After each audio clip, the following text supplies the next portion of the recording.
जन्मलेलं बाळ बोलत नाही, पण ते ऐकतं, समजतं आणि शिकत असतं. मैत्रिणींनो, बाळ आईच्या पोटात असतानाच त्याच्या भाषेचा विकास सुरू होतो.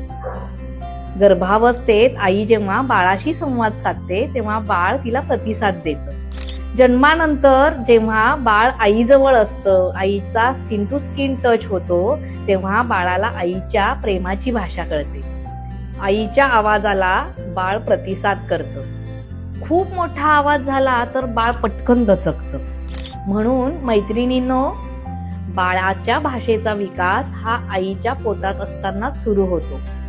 त्यामुळे बाळ जन्माला आल्यानंतर सुद्धा बाळ ऐकत असतं आणि शिक्षण घेत असतं. त्यामुळे बाळाशी भरपूर गप्पा मारा, छान छान गाणी म्हणून दाखवा, बडबड गीतं म्हणून दाखवा. त्याने ऐकलं नाही तरी सुद्धा तुम्ही म्हणा, कारण त्यातूनच बाळाचं शिक्षण सुरू होतो आणि भाषेचा विकास होत असतो. कसा वाटला व्हिडिओ?